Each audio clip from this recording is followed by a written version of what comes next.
Hello everyone, good morning. We are welcoming all of you to Amara Hospital, Tirupati to observe World Patient Safety Day. This is a initiative by the WHO which is every year we are observing on 17th September. Here at Amara Hospital today we are celebrating the World Patient Safety Day with the theme provided by the WHO is safe care for the every newborn and every child with the slogan safety start from the start. Also we are initiating the campaign Swasth Nari Sasakt Parivar initiative by the Government of India. Here with us at Amara Hospital Tirupati, we are conducting a panel discussion to create awareness about the World Safety Day and about the Swasth Nari and Sasakt Parivar.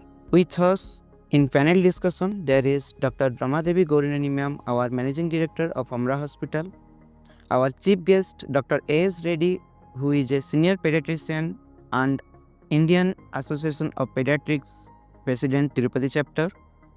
Also, we have Dr. Salini ma'am, who is the OBG doctors, OBG specialist, Dr. Kishore, who is the neonatologist, Dr. Namita, who is the pediatrician, Dr. Ramya, who is the lifestyle medicine specialist, Dr. Hema, who is the physiotherapist, Dr. Anupama, who is the clinical psychologist, has joined us to discuss about World Patient Safety Day, how safety is important, how we all are healthcare provider is giving the utmost safety to all our patients, how multidisciplinary approach is working. We are going to discuss today. शुभं कुरुत्वं कल्याणं आरोग्यं धनसम्पदः शुभं कुरुत्वं कल्याणं आरोग्यं धनसम्पदः शत्रुबुद्धिविनाशाय दीपज्योतिर्नमोऽस्तुते दीपज्योतिर्नमोऽस्तुते दीपज्योतिर्परब्रह्म दीपज्योतिर्जनार्दनः दीपज्योतिर्परब्रह्म दीपज्योतिर्जनार्दनः दीपो हरतु मे पापं सन्ध्यादीपनमोऽस्तुते. Need to communicate with each other. Many times what we see is, especially people coming from outside, sometimes they're on 4 medications with the same molecule. They may be even on 18, 19 different medication because the different doctors that they've seen have not bothered to review the medication list. It may be less in pediatrics since they don't take so many medication, but especially elderly people. Elderly people, పెద్దోళ్ళంటే they're the most vulnerable. ఎందుకంటే మనం ఏం చెప్తే అదే చేస్తారు, question చేయరు. They're not doctors that understand the different molecules. So it's important that each doctor, I'm getting away from child safety there, but documentation and communication is important. Also medication reconciliation. But let's get back to patient. I'm talking like an administrator and not forgetting about the child and the newborn. Child and the newborn is a vulnerable population, and they don't have any voice to express. So talking to the parents, really understanding, and looking for signs of things they can understand. Like babies that cry all the time can't tell you they have a headache, but they may be crying because they have a headache or they have a stomach pain and other things. So understanding, and if you're not sure, consulting with the proper specialist is important. And in India, I don't know how much of a problem this is, but when I worked in pediatric neurology in the United States, monitoring for child abuse and neglect was really important, especially children in foster care homes and coming from broken families. And I know the family structure in India is much stronger, but at the same time, when the child goes outside in India, whether it's to any unsupervised area, children are vulnerable to having abuse of multiple types. So monitor, and the parents may or may not understand why the child has become quiet, why they've become withdrawn, and why they're having certain symptoms. So it's really important for the pediatrician and other doctors to be able to recognize these symptoms, certain injuries, and be able to communicate that with the parents and try to be a leader and trying to understand what that problem is, because we have to take leadership in protecting the child. When it comes to, and I don't want to talk too much because there's people that are more experts than me here with both psychology, immunization, and other things. But from the administrative perspective, all I can say is quality and safety is a culture. And anytime we feel any activity is important for the safety and quality of care of any patient, especially children. So, good morning to all, and thank you to Dr. Ramadevi Madam and Dr. Prasad and all pediatricians and the paramedical staff for inviting me as a guest today for this program. See, patient safety is very important.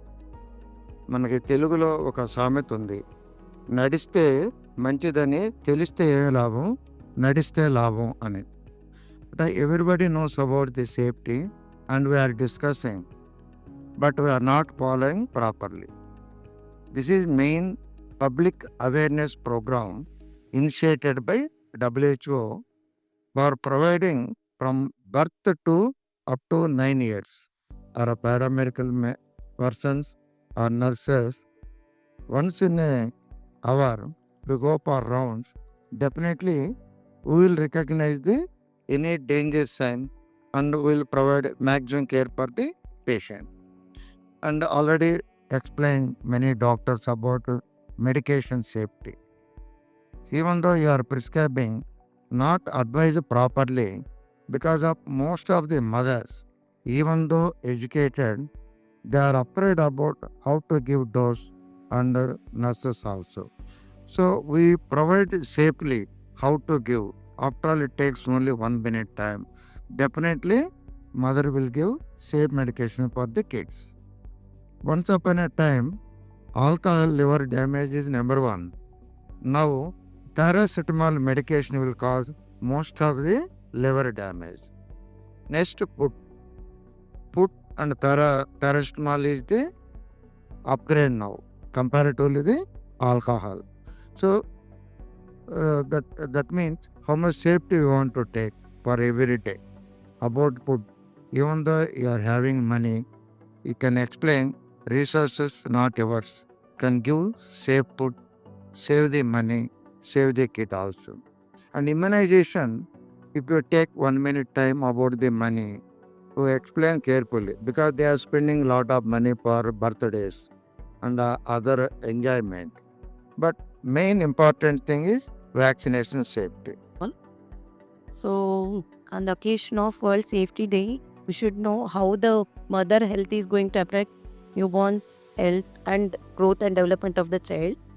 So, the health safety first starts from the first antenatal care visit. So, antenatal care is the first step for the safe motherhood and newborn health. So, each visit will make us healthcare providers to see the mother's condition and see the growth of the fetal growth, and also to detect any complications of other illnesses, early detection. So each visit will see what is the blood testings, what are the antenatal blood profile and BP recordings, ultrasounds, so that we can know the growth of the baby's fetal growth, we can know whether it is appropriate or not, and will give advice regarding the diet and also regarding the supplements what she should take, what are the complications we can detect early, what are the complications she can anticipate regarding her status. So with the persistent antenatal visits, we can build the trust of the patient, and we can empower the knowledge of the patient and also detect the complication. As we know, all the pregnancies will not go smoothly. Some may have some high risk pregnancies like anemia, hypertension, diabetes, hypothyroidism. All those things need to be taken care during the antenatal period, so that the newborn with all these complications what we anticipate can be avoidable some conditions can be preventable. So there are some conditions like hypertension in pregnancy where we can anticipate low birth weight for the baby, and diabetes in the mother, which can lead to hypoglycemia at the delivery time of the baby, and some complications like hypocalcemia and all. All those things will be prepared in advance and proper monitoring. So for that we need to have good parturition practices, that is delivery practices, safe delivery practices.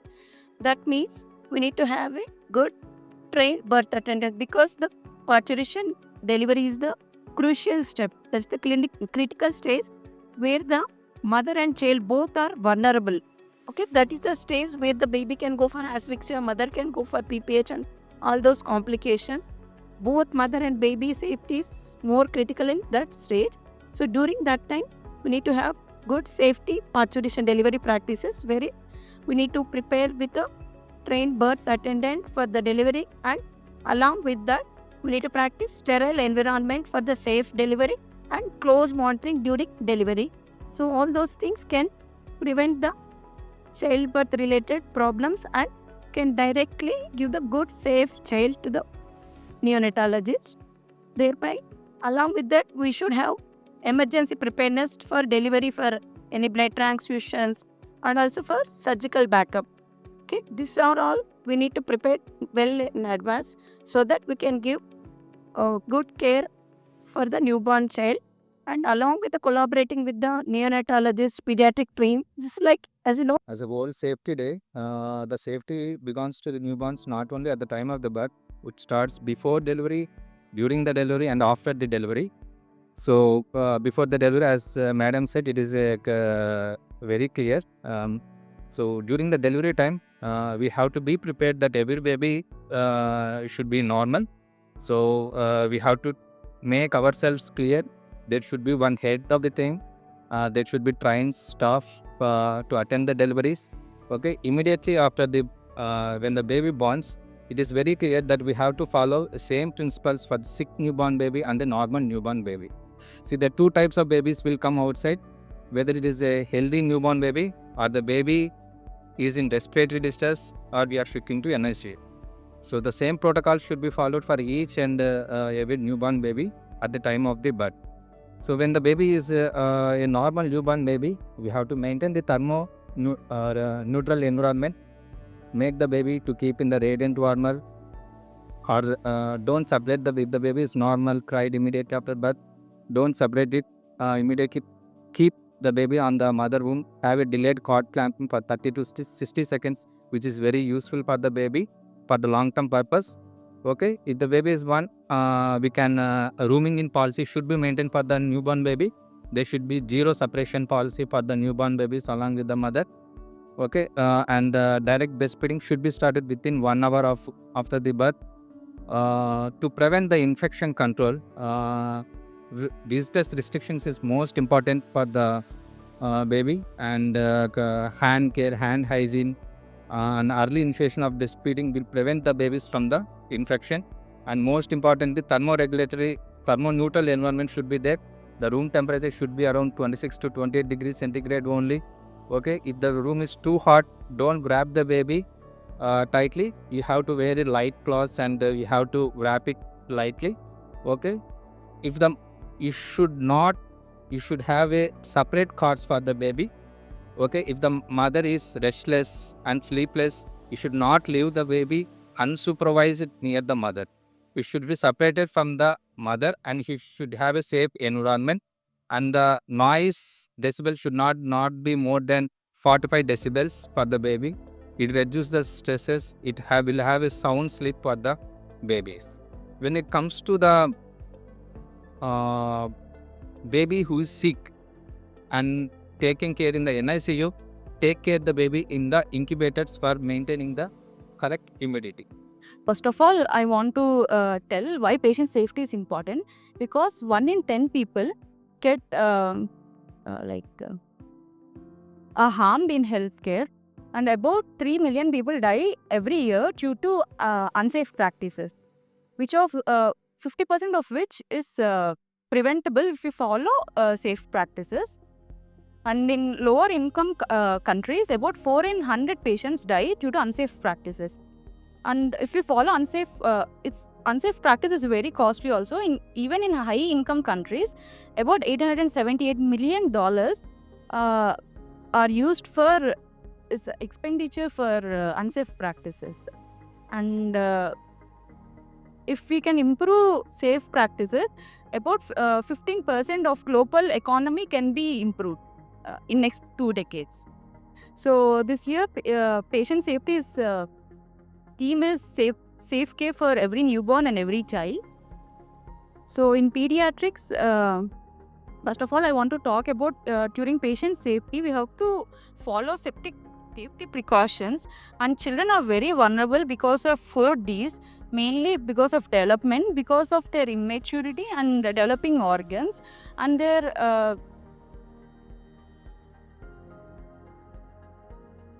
mainly they are dependent on parents and doctors regarding their treatment.